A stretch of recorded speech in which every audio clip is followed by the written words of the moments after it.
Hello friends, mission job में आपका स्वागत है। आज हम लोग देखेंगे एसएससी, एमटीएस एंड हवलदार की वैकेंसी के बारे में डिटेल से, क्योंकि इसका नोटिफिकेशन आना बाकी है और इसी माह से इसका फॉर्म फिलअप होगा। तो एक एक चीज़ों को यहाँ पे हम लोग समझेंगे, सारी प्रक्रिया को समझेंगे। हालांकि यह आप ये मत सोचिएगा कि जो एग्ज़ाम्स चल रहे हैं तुरंत कैसे आ सकता है। हाँ, इसका कैलेंडर में जारी हो चुका है, क्योंकि 2022 का ही आप लोग एग्ज़ाम्स दे रहे हैं। 2023 का नोटिफिकेशन आना बाकी है और इसका जो फॉर्म फिलअप होगा वो भी हम आपको यहाँ पे बताएंगे। सारी प्रक्रिया को समझाएंगे, आयु कब तक गणना की जाएगी और कब तक रहेगा, ये सारी चीज़ें आप यहाँ पे समझेंगे। एलिजिबिलिटी आपकी क्या होनी चाहिए, एग्ज़ाम पैटर्न सिलेक्शन के अनुसार, सिलेक्शन प्रोसेस के अनुसार एग्ज़ाम पैटर्न कैसा रहेगा और सिलेबस समझेंगे, फिर फिजिकल स्टैंडर्ड समझेंगे हवलदार के लिए। तो सारी प्रक्रिया को समझेंगे। आइए, SSC, MTS and havildar recruitment 2023 की बात हम लोग करेंगे। तो अप्लाई डेट जो शुरू होगी वो 14/6 से शुरुआत हो जाएगी। 14/6 कैलेंडर के अनुसार यहाँ पे अनाउंसमेंट हो चुका है। तो अप्लाई डेट जो होगा वो 14/6 से शुरू हो जाएगा, 14 जून से। लास्ट डेट की अगर बात करें तो 14/7, यानी कि एक माह का समय आपको दिया जाएगा फॉर्म फिलअप करने के लिए। 14/7 लास्ट डेट है। फ़ी आपको कितने लगने हैं आप ये भी समझ लें यहाँ पे। तो फ़ी जो लगने हैं आपको 100 रुपये का फ़ी यहाँ पे आपको लगेंगे अगर आप यूआर, ओबीसी और ईडब्ल्यूएस कैंडिडेट हैं। तो अगर आप एससी, एसटी, पीएच और एक्स कैंडिडेट हैं, एक्स सर्विसमैन हैं, तो यहाँ पे नील आपको यहाँ पे दिया जाता है, यानी कि आपको फ़ी के रूप में एक भी रुपये यहाँ फ़ी पेमेंट नहीं करने होंगे। एज की बात कर लें, आपका एज कितना होना चाहिए। तो एज जो है वो 18 से 25 वर्ष मिनिमम होना चाहिए।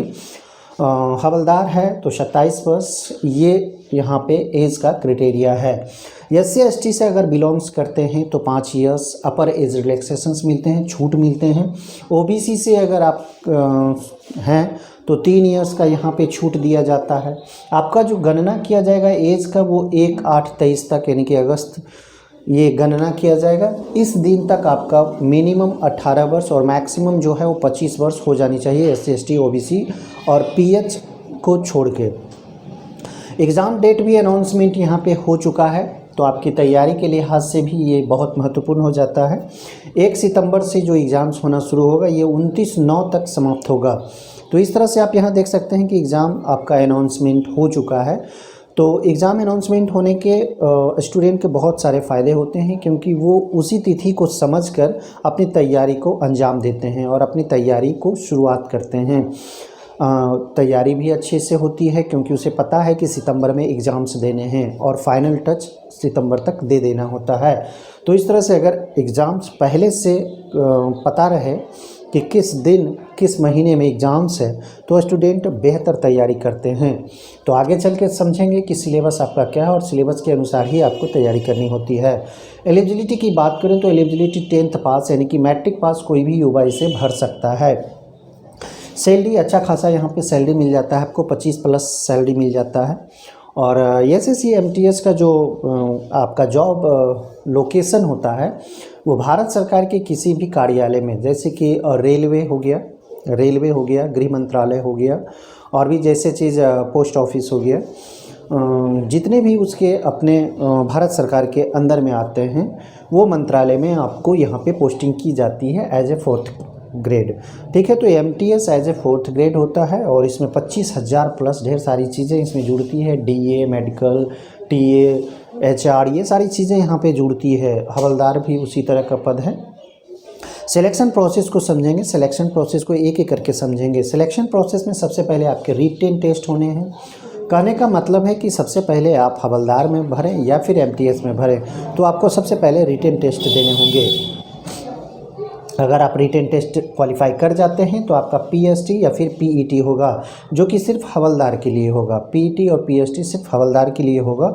रिटेन टेस्ट जैसे ही आप क्वालिफाई करते हैं तो आपका डीवी होता है, डॉक्यूमेंट वेरिफिकेशन होता है, फिर मेडिकल की प्रक्रिया होती है, फिर ज्वाइनिंग की प्रक्रिया होती है। तो ये सारी चीज़ें आप सिलेक्शन प्रोसेस में समझेंगे। तो सिलेक्शन प्रोसेस में जो पहला चीज़ है वो रिटेन टेस्ट है। तो इसका एग्ज़ाम पैटर्न समझेंगे कि किस तरह से रिटेन टेस्ट आपको ली जाने हैं। तो रिटेन टेस्ट जो होगा वो सेशन 1 और सेशन 2 दो सेशन में होना है। तो सेशन 1 जो होगा वो क्वालिफाइंग होगा, जबकि सेशन 2 को अगर आप समझें तो ये मेरिट लिस्ट यहीं से तय होगा। तो सेशन 1 जो क्वालिफाइंग है इसमें नंबर ऑफ क्वेश्चंस 40 हैं। क्वालिफाई करना इसमें बेहद आसान है, बेहद आसान है क्वालिफाई करना, क्योंकि ये जो 120 मार्क्स हैं आपके, 120 मार्क्स हैं और इसी के आधार पे आपका चयन किया जाता है जितना आप टोटल ला सकते हैं। तो नंबर ऑफ क्वेश्चन 40 या मार्क्स 120 है। टाइम 45 मिनट का ओनली समय दिया जा रहा है, पौन घंटा का। नेगेटिव इसमें नहीं होता है, तो आप ज़्यादा से ज़्यादा एफर्ट कर सकते हैं। सेशन 2 की बात करें तो मेरिट यहीं से तय होता है और इसमें जो नंबर ऑफ क्वेश्चंस होते हैं 50 होते हैं। मार्क्स बढ़ जाते हैं, 150 हो जाते हैं और टाइम जो होता है वो 45 मिनट ही रहता है। और यहाँ पे एक चीज़ बढ़ जाता है, नेगेटिव 1/3 हो जाता है। नेगेटिव अगर आप एक गलती करते हैं तो आपके 1 अंक कटते हैं, अगर आप सही करते हैं तो 3 अंक मिलते हैं। तो 1/3 यहाँ पे नेगेटिव आपको ये मिलता है। तो समझना ये है, जैसे ही सिलेबस को समझेंगे आप आसानी से समझ जाएंगे कि आपको करना क्या है। बहुत आसान कर दिया गया है एसएससी एमटीएस को। अब आगे देखेंगे तो सिलेबस को समझेंगे। सिलेबस में सबसे पहले सेशन 1 को समझेंगे। तो सेशन 1 में 2 सेगमेंट हैं, दोनों सेगमेंट से 20-20 क्वेश्चन आने हैं। पहला जो सेगमेंट है इसमें न्यूमेरिकल मैथ पूछा जाएगा और इसमें जो क्वेश्चंस होंगे वो 20 क्वेश्चंस होंगे और हर क्वेश्चन 3 मार्क्स कैरी करेगा। यानी कि टोटल मार्क्स की अगर बात करें तो यहाँ पे 60 मार्क्स आते हैं। मैथ में 60 मार्क्स के रहेंगे 20 क्वेश्चंस, ठीक है। रीजनिंग की अगर हम यहाँ पे चर्चा कर लें तो रीजनिंग के भी 20 क्वेश्चंस होंगे और हर क्वेश्चन 3 अंक कैरी करेंगे। टोटल अगर बात करें तो 60 मार्क्स हो जाता है। 60-60 120 मार्क्स का और 40 क्वेश्चंस, ठीक है। 45 मिनट का समय। नेगेटिव यहाँ नहीं रहता है, तो एफर्ट ज़्यादा से ज़्यादा आप कर सकते हैं। और इसे एक ये फ़ायदा होगा कि आप सिर्फ मैथ और रीजनिंग की ही तैयारी करके एमटीएस का जो क्वालिफाइंग सेशन है उसको आप पार कर सकते हैं। जैसे ही आप यहाँ क्वालिफाइंग पार करते हैं, यानी कि आपका जैसे ही सिलेक्शन होता है सेशन 2 के लिए, तो सेशन 2 में भी 2 सेगमेंट हैं। एक है जनरल अवेयरनेस का, जिसे हम लोग जीए कहते हैं और इसमें ढेर सारी चीज़ें आ जाती हैं। जीए जिसको एक तरह से कहें तो जीके, आम भाषा में जीके हम लोग कहते हैं, जनरल नॉलेज। जनरल अवेयरनेस में करंट अफेयर्स के भी क्वेश्चंस होंगे, हिस्ट्री के क्वेश्चंस होंगे, पॉलिटी के क्वेश्चंस होंगे, जियो के क्वेश्चंस होंगे, ठीक है। तो इस तरह से जनरल अवेयरनेस के क्वेश्चंस होंगे और इसमें जो क्वेश्चंस होगा वो 25 क्वेश्चंस होगा और 3 मार्क्स हर क्वेश्चन कैरी करेगा। यानी कि टोटल मार्क्स की अगर बात करें तो 75 मार्क्स हैं। मेरिट यहीं से तय होने हैं, तो मेहनत आपको सबसे ज़्यादा यहीं पे करने हैं। ये स्ट्रेटेजी बना लें आप। उसके बाद एक और जो सेगमेंट है वो है इंग्लिश लैंग्वेज का एंड कॉम्प्रिहेंसन। लैंग्वेज और कॉम्प्रिहेंसन से संबंधित ग्रामर, मोटा मोटी इसको कह सकते हैं, ग्रामर से क्वेश्चंस इसमें अराइज होंगे और इसमें 25 क्वेश्चंस होंगे और 25 क्वेश्चन, हर क्वेश्चन जो होगा 3 अंक, 3 मार्क्स कैरी करेगा।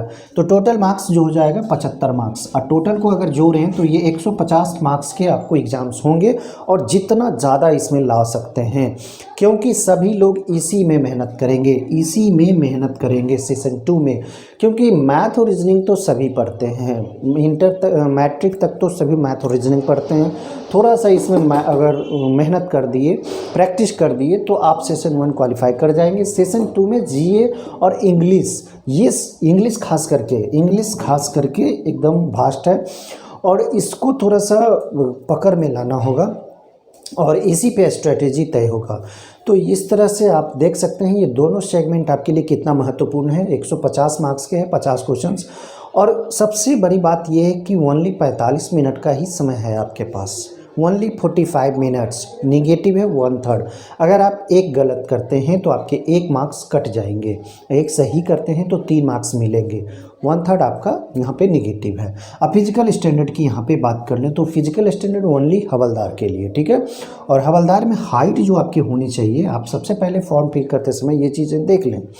सबसे पहले आप देखें कि हाइट आपका 157.5 सेंटीमीटर आता है कि नहीं, चाहे आप एससी में हो या फिर ओबीसी में हो, ईडब्ल्यूएस में हो या फिर जनरल में हो, आपका हाइट जो है 157.5 सेंटीमीटर होना चाहिए। हाँ, अगर आप एसटी में हैं तो आप 152 सेंटीमीटर भी हैं तो आप अप्लाई कर सकते हैं।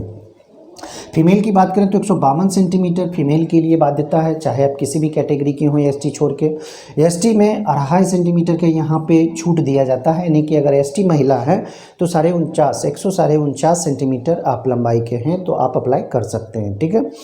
चेस्ट की बात करें तो चेस्ट 81 मिनिमम और 86 सेंटीमीटर सभी मेल के लिए, किसी भी कैटेगरी के हैं आपको मिनिमम 81 और फुलाने के बाद एक्सपेंड करने के बाद 86 सेंटीमीटर होनी चाहिए। फीमेल के लिए ये नॉट अप्लीकेबल है। चेस्ट वेट की अगर बात करें तो ये सिर्फ फीमेल के लिए है, 48 किलो फीमेल का होना चाहिए। अगर आप एसटी महिला हैं तो 46 किलो का वज़न आपका होना चाहिए।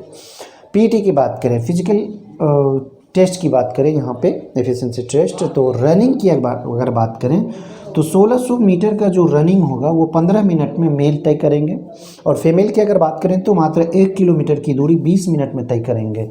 इसको एक तरह से कर सकते हैं रनिंग नहीं वॉकिंग कर सकते हैं, क्योंकि 1600 मीटर 6 मिनट में दौड़ना होता है नॉर्मली रूप से हर कर सकते हैं भर्ती में, लेकिन यहाँ पे 1600 मीटर 15 मिनट में तय करने, लपक के भी कर सकते हैं मेल अगर हैं। 1 किलोमीटर की दूरी 20 मिनट में तय करने हैं, ये फीमेल के लिए बाध्यता है। तो सारी प्रक्रिया को अगर आप समझ गए हों तो चैनल को सब्सक्राइब कर लें, लाइक्स करें और दोस्तों को शेयर ज़रूर करें। कोई दिक्कत हो तो कमेंट्स ज़रूर करें दोस्तों। जय हिंद।